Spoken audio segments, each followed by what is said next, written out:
All right, I want to make this really small.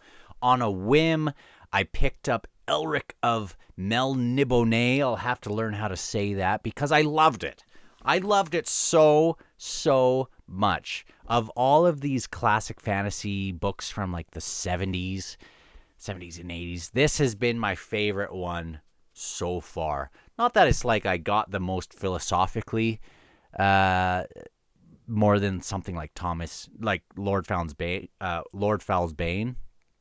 But as far as exactly the type of tone and character that I'm looking for, I love Elric. I love this first entry. I want you to let me know if you've read this. I know that these aren't necessarily all in chronological order as they're published. And so I don't know if we get to book 6, 7, 8, and we're already at the end of his life, but they add more books to kind of flesh out the story. Let me know. I'm pretty sure that's the case. And if that is, I want to make sure that I read it in chronological order, I think, unless you're the type that, maybe you read these in the 70s and you think it's just fine to read it in publication order or even preferred. That's what I want you to let me know. But I really, really loved it. I hope that the Carcanis trilogy from Malazan has the same sort of atmosphere and vibe. And I'm sure it will, and some. But I loved it. I loved the world that I got plopped into, and I'm just so excited to keep going with the series. And I love that they're just small. But man, so much was packed into this small little book. I loved it. Now, I think of the main character so much like Anomander Rake. You can see how Anomander Rake got some of his inspiration, probably, or Stephen Erickson and Ian C. Esselmont with Anomander Rake. Just amazing. He even has a magic sword. Now, I don't want to go into too much. This will be non-spoiler, but the context of it is really cool. We have this old kingdom, the Melniboneans, who lived on this island, and for 10,000 years they ruled the world, basically, through oppression. And, it's not like they're lawful good, or, it's not, I'm not sure how that all works, but it's kind of explained near the end of the book. It's not that they were ever really super about order or chaos. No, they do kind of worship the chaos. Anyway, I don't know, and I still loved it.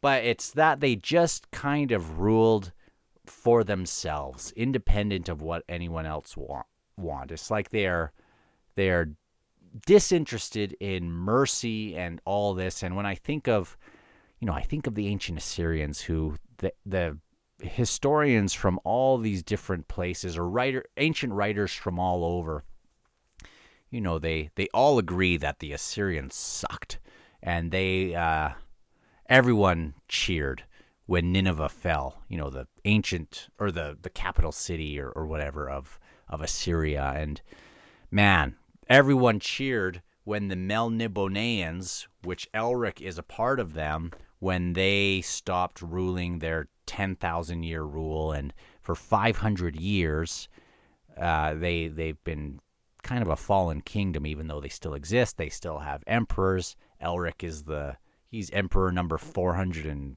whatever. So it's been happening a long time.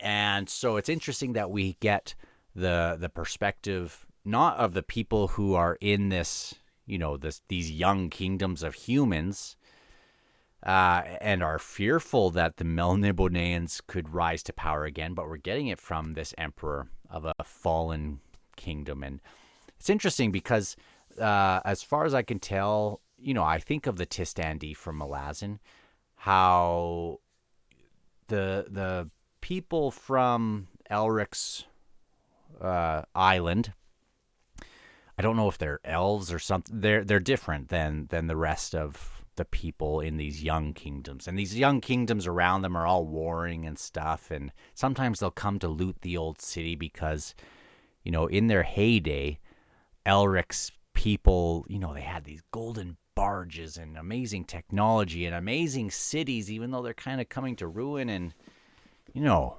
it sounded incredible. And we're plopped right into this. At the very start, we have Elric on a throne, on his throne that's made out of a carved ruby. It sounds awesome, but he is not really the image of one of their glorious leaders from when they were at their height. For one, he's completely albino. It introduces him as this having this bone. I think I'm getting it right. Bone white face and milk white hair, and it talks about his milk white hands, and he seems so kind of milk toast and lax, very lax with people, especially with his cousin who, really tries to push the boundaries and egging him on to be something different. And really the cousin is much more in line with what their race, what their kingdom used to be and what a ruler really used to be like. And it's interesting because we have Elric, and he's just so, he's so lenient in some ways, even though he still allows all these awful things to happen. And very interesting. We have the magic is very cool. Again, I think of kind of, you think of the old, like the Nephilim kind of story where like everywhere's people, but then there are these like part deity sort of people that, were in the story like kind of mixed. And I kind of think of the Melniboneans. Did I say that right? I don't know. As being that within this story. Like they are different in that sort of way. And they also have sorcery where other people don't seem to have that. They have a connection with these different gods of chaos and whatnot. And as they make deals with these different gods, I don't even know if you'd call them that, but these different deities of some sort, these powerful beings, but it always comes with a cost. And it's very cool. There's an amazing ship. I'll just say that. Like, I hope we get more of that. There are swords that, I think of Dragnipur, but Dragnipur with kind of a it's sentient, and we've seen that. Brandon Sanderson has that, but man, freaking cool in this book. Very, very cool. Again, as much as I loved a lot of the stuff I've been reading and found it very satisfying, and I did have that here, this was more of a, this was like the hook, being like, hey, don't just read this. There is a whole bunch ready for you, and this is right up my alley. Very excited about it. I'm sure I'll have more to say about it. I literally just finished it before turning on the camera, and I loved it. I loved it so much. So let me know what you think of this. It's short. If you want something, punchy and quick, and I thought it was great. It was melodramatic and dark and gloomy, but has a very cool ending. Cool ending for being just book one in a long series of 13 or whatever books. And so glad that I picked it up. I did not expect this. Again, I had this idea in my head of what classic fantasy was going to be, that they would all be just knockoffs of Lord of the Rings, and so far I've been so surprised. I mean, I'm sure we'll get that. I'm sure. I think Terry Brooks is maybe more along that sort of line, but again, even then I've heard that maybe I'll be surprised, but this was great. I loved this. I love Elric. You could see him making an appearance within Malazan. Easy. I think of Conan the Barbarian when I read this guy. When I read this guy, not that they're the same types, but same kind of, you could almost put the same sort of culture that they're around and that they're growing out of. And very cool. I loved it.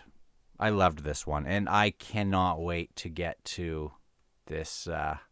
I think this is the next one, maybe in publication and chronological order. I might have to hold off, but I really don't want to. I'm sure I'm going to be I'm going to fly through this until, until they start to stink, I guess. But I'm sure I'll fly through these. So talk to you guys soon. And still reading Lord of Emperors, but literally since page 1 of this, I didn't even think about Lord of Emperors. So that's how excited I am. And I looked up a map, and as I was reading, I was following with the map. I'm into this. So I hope that is conveyed. So talk to you guys later.